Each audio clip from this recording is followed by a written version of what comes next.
Rajiv schooling में आपका स्वागत है। आज हम एक नए क्वेश्चन के साथ देखते हैं। इलेक्ट्रिसिटी रिलेशन से न्यूमेरिकल है, अंकित प्रश्न। इसमें देखते हैं क्या दिया हुआ है और निकालने क्या है। क्वेश्चन पे आते हैं। दिया है क्वेश्चन में कि 6 ओम के 3 प्रतिरोध को किस प्रकार संयोजित करें। 6 ओम का 3 प्रतिरोध दे दिया है। जैसे एक प्रतिरोध है 6 ओम, 6 ओम और 6 ओम के 3 प्रतिरोध दिया हुआ है और पूछ रहा है कि इनको किस प्रकार संयोजित करें, किस प्रकार आपस में जोड़ें कि प्राप्त संयोजन से प्रतिरोध 9 ओम का प्रतिरोध प्राप्त हो और 4 ओम का प्रतिरोध प्राप्त हो। यानी तुल्य प्रतिरोध पूछ रहा है कि 6 ओम का 3 प्रतिरोध है, उनको हम किस प्रकार संयोजित करें या किस प्रकार संयोजित करें या किस प्रकार ज्वाइंट करें कि उन तीनों का तुल्य प्रतिरोध 9 ओम प्राप्त हो या 4 ओम प्राप्त हो। दो कंडीशन है, दो क्वेश्चन है, दोनों को निकालना होगा।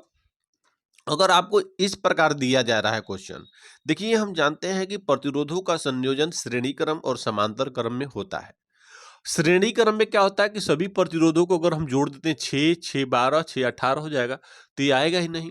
समांतर क्रम में जोड़ देते हैं 1/6, 1/6, 1/6, तो 3/6 हो जाएगा, यानी 1/2 हो जाएगा, तभी भी ये नहीं आएगा। अगर सभी प्रतिरोधों को हम श्रेणी क्रम में भी जोड़ देते हैं तभी भी तुल्य प्रतिरोध नहीं इतना आएगा, नहीं इतना आएगा। अगर सभी प्रतिरोधों को समानांतर क्रम में भी जोड़ते हैं तभी भी नहीं इतना आएगा, नहीं इतना आएगा। इसका मतलब यह है कि किसी भी प्रतिरोध को श्रेणी क्रम में भी जोड़ना होगा और किसी प्रतिरोध को समानांतर क्रम में भी जोड़ना होगा।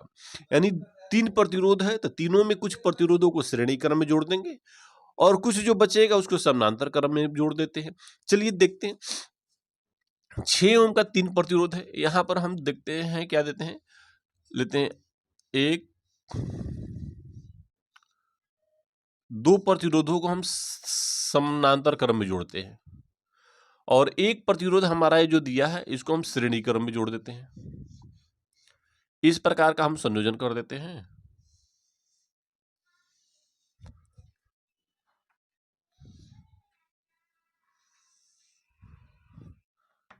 ये हो गया हमारा श्रेणी क्रम और समानांतर क्रम दोनों में मिक्स हो गया, बैटरी लगा दिए। अब देखिए यहां पर क्या दिया हुआ कि एक प्रतिरोध R1 जुड़ा है और R2 एक दूसरे के समानांतर क्रम में जुड़ा हुआ है और यह एक प्रतिरोध श्रेणी, इनका जो रिजल्ट हुआ आएगा वो सप्लाई करेगा। ये R3 प्रतिरोध है, इसका हम नाम रखते हैं RP रख देते हैं।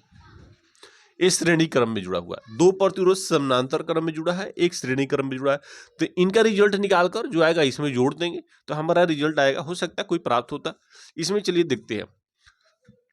2 प्रतिरोध समानांतर क्रम में जुड़ा हो तो समानांतर क्रम में तुल्य प्रतिरोध 1/R इक्वल क्या होता है 1/R1 प्लस 1/R2। 1/R का वैल्यू निकालना है। 1/R1 का वैल्यू दे दिया, सबका तो 6 ओम ही है, तो 6 प्लस 1/6 यानी 1/R इक्वल, एलसीएम ले लेंगे इनका तो 6 हो जाएगा। ये हो जाएगा 1 प्लस 1 यानी 1/R इक्वल हो जाएगा 2/6, एक कट जाएगा 3 हो जाएगा। 1/R इक्वल 1/3 यानी R का 1 में हो जाता R इक्वल हो जाएगा 3 ओम। तो ये 3, इन दोनों का तुल्य प्रतिरोध हमारा आ गया 3 ओम। यहां से 3 ओम का धारा सप्लाई हो गया और ये दोनों मिलकर RP, ये क्या हो जाएगा श्रेणी क्रम में हो गया। तो श्रेणी क्रम में तुल्य प्रतिरोध R इक्वल क्या होता है 1/R प्लस 1/R2 या RP हो जाएगा। तो R इक्वल हो जाएगा 3 ओम प्लस 6 ओम, क्योंकि सभी प्रतिरोध तो 6 ओम का ही है ना। तो R इक्वल क्या हो जाएगा 3 प्लस 6 यानी 9 ओम। आ गया ये हमारा आंसर। अब बोला कि 6 ओम के 3 प्रतिरोधों को किस प्रकार संयोजित करें कि संयोजन का तुल्य प्रतिरोध 9 ओम हो। तो इसमें हम लिखेंगे 2 प्रतिरोधों को समानांतर क्रम और एक प्रतिरोधों को श्रेणी क्रम में मिलाकर इस प्रकार मिश्रित संयोजन किया जाए तो तुल्य प्रतिरोध हमारा 9 ओम प्राप्त हो जाएगा। इसी के अपोजिट हम दूसरा देखते हैं, इसमें क्या आता है।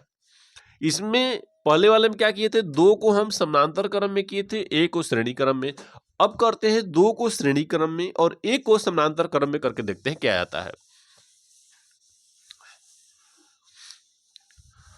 देखिए, ये डायग्राम को दूसरा बनाते हैं क्योंकि हम लोग दूसरा सॉल्व करेंगे मेथड से।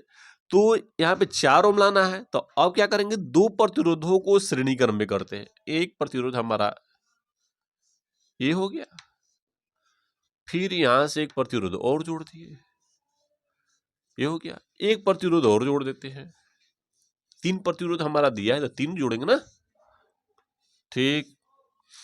अब यहां से ये हो गया, ये। अब यहां से लाकर हम बैटरी जोड़ देंगे, छोटा बड़ा होता है ना बैटरी का, ये बैटरी होगी। अब देखिए इसमें क्या है कि 2 प्रतिरोध श्रेणी क्रम में जुड़ा है। मान लेते हैं ये R1 हो गया, ये हमारा R2 हो गया, ये हमारा RP हो गया। तो R1 R2 किस में जुड़ा है, श्रेणी क्रम में जुड़ा है। तो श्रेणी क्रम संयोजन में तुल्य प्रतिरोध R बराबर क्या होता है, R1 प्लस R2। तो 1 बाई सबका ओम कितना दिया, 3 है, तो तीनों 6 ओम का है ना, तो 6 प्लस 6 यानी R इक्वल क्या हो जाएगा, 12 ओम। ये दोनों का 12 ओम हो गया। अब ये और इन दोनों क्या होगा, समानांतर क्रम हो गया ना, ये ऊपर नीचे हो गया, तो इनको हम जोड़ते हैं समानांतर क्रम में। तो 1 by r equal 1 by r plus 1 by RP वाले जोड़ देंगे।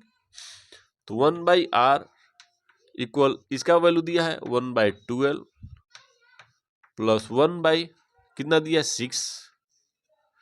तो 1 अपन में R इक्वल 12, 6 कैल्शियम 12 हो जाएगा। तो 1 प्लस 2, 1 अपन में R इक्वल हो जाएगा 3 अपन में 12, तो 3R इक्वल 12। तो R इक्वल क्या होगा, 12 अपन में 3, यानी R इक्वल हो जाएगा 4 ओम।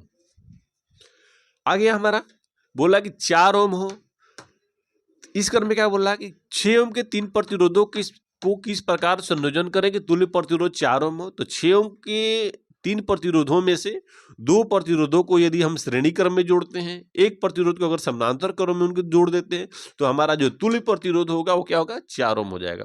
अगर ऐसा संयोजन होता है तो आप पहले से कैलकुलेशन करके आप एक बार मन में देख सकते हैं कि किसको श्रेणी क्रम कितने के जुड़ेंगे, तो आराम से आपका आ जाएगा। श्रेणी क्रम और समानांतर क्रम दोनों मिक्स कर दीजिए, इक्वल आ जाएगा। अभी तक यदि आपने इस चैनल को सब्सक्राइब ना किया हो तो सब्सक्राइब कर ले, ताकि आपको हर रोज एक नई वीडियो प्राप्त हो जाएगा। राजीव स्कूलिंग से जुड़ने के लिए धन्यवाद। आपका दिन मंगलमय हो।